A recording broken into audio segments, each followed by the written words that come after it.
नमस्कार, आप लाइव बिहार देख रहे हैं। मैं हूं राजमोहन तिवारी। देखिए, केंद्रीय गृह मंत्री बीजेपी के बड़े नेता अमित शाह 2 दिवसीय दौरे पर बिहार आए हुए हैं। बीते बुधवार की शाम ही वो पटना पहुंचे और आज गुरुवार को बीजेपी के तमाम बड़े नेताओं के साथ ही 2 जगहों पर बड़ी बैठक होनी है, एक रोहतास में और दूसरा बेगूसराय में।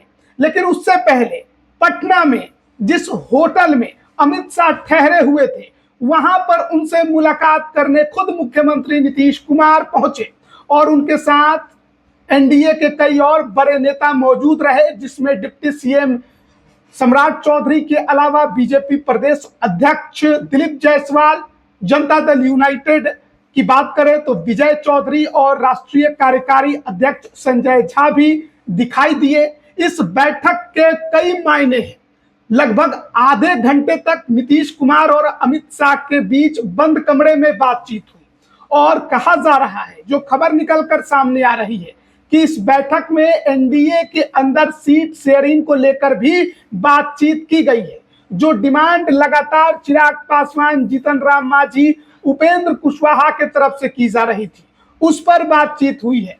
इसके अलावा बीते दिनों जो बिहार में वोटर अधिकार यात्रा राहुल गांधी और तेजस्वी यादव की हुई, उस पर भी बात हुई। कितना प्रभाव छोड़ पाए, कितना नुकसान, कितना नफा नुकसान की जो बात है वो इस बैठक में की गई।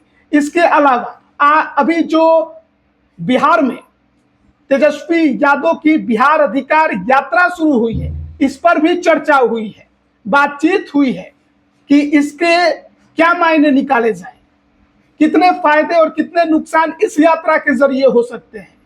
तेजस्वी यादव जिन मुद्दों को उठा रहे हैं, उसको कैसे काउंटर किया जाए, इन तमाम बिंदुओं पर आज अमित शाह और नीतीश कुमार के बीच गुप्त मीटिंग हुई है। और इस मीटिंग से निकलकर अब अमित शाह जो हैं वो बीजेपी के तमाम जो संगठन के बड़े नेता हैं उनके साथ मुलाकात करेंगे, एक बड़ी बैठक करेंगे। एक बैठक जो कि शाहबाद के क्षेत्र में होगी, शाहबाद के 22 विधानसभा क्षेत्रों को साधने के लिए होगी। रोहतास में यह बैठक होने वाली है। बीजेपी के तमाम नेता जो हैं वहां पर पहुंचेंगे। अमित शाह उनसे फीडबैक लेंगे, क्योंकि शाहबाद में परफॉर्मेंस बहुत खराब है एनडीए का बीते कई चुनावों से, और इसलिए शाहबाद की 22 सीटों पर इस बार अमित शाह की नजर है कि किस प्रकार से इस बार जो कि पुराने समय में ये गढ़ रहा है, उस गढ़ को फिर से वापस एनडीए की झोली में डाला जाए। क्योंकि बीते 2020 के चुनाव में 22 सीटों में महज 2 सीटों पर एनडीए चुनाव जीत पाया था, शेष 20 सीटों पर उसे हार का सामना करना पड़ा था। हालांकि बहुत सीटों पर फेरबदल हुए हैं, कई विधायक जो विपक्ष के थे वो टूटकर अब सत्ता पक्ष में आ गए हैं, लेकिन चुनाव है, फिर जनता को वोट करना है। क्या वो इस बार एनडीए को वोट करेगी या नहीं करेगी, कहां चूक हो जा रही है, क्यों हार हो रही है।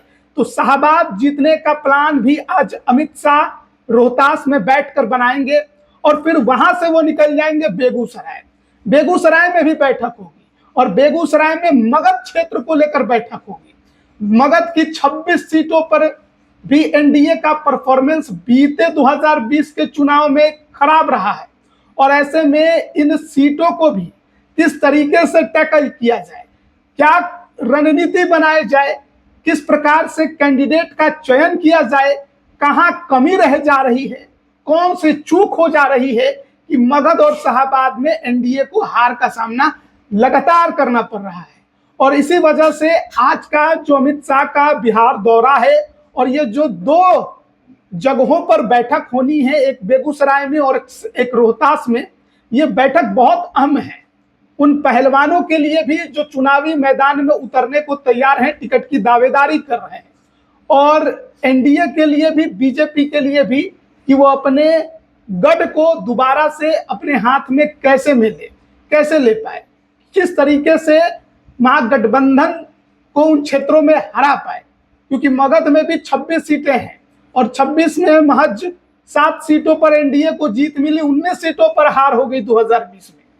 तो अगर आंकड़ा देखिएगा मगध शाहाबाद जोड़कर तो 48 सीटें हैं, जिसमें महज 9 सीटों पर एनडीए जीती, 39 सीटों पर हार गई। और ये मगध शाहाबाद कभी एनडीए का गढ़ रहा है, लेकिन ये गढ़ उनके हाथ से निकल चुका है और बीते कई चुनावों से लगातार ये देखने को मिल रहा है।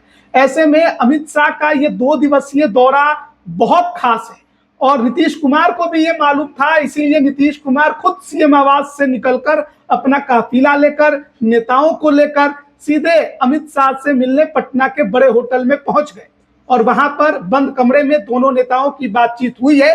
और बड़ी बात ये निकलकर सामने आ रही है कि इस बैठक में सीट शेयरिंग पर ज्यादा फोकस किया गया। बातें की गई कि दूसरे सहयोगी दलों को किस प्रकार से मनाया जाए, समझाया जाए और एनडीए को एकजुट रखा जाए। खबर है कि अक्टूबर के पहले सप्ताह में एनडीए जो है अपने सीट शेयरिंग को लेकर बड़ी घोषणा कर सकता है। अब देखना होगा कि अमित शाह का जो आज 2 दिवसीय जो दौरा है, 2 जगहों पर जो बैठक है, एक रोहतास में, एक बेगूसराय में, उस बैठक के खत्म होने के बाद वहां से क्या कुछ खबरें निकलकर सामने आती हैं। बने रहिएगा हमारे साथ। आप सभी का बहुत बहुत धन्यवाद।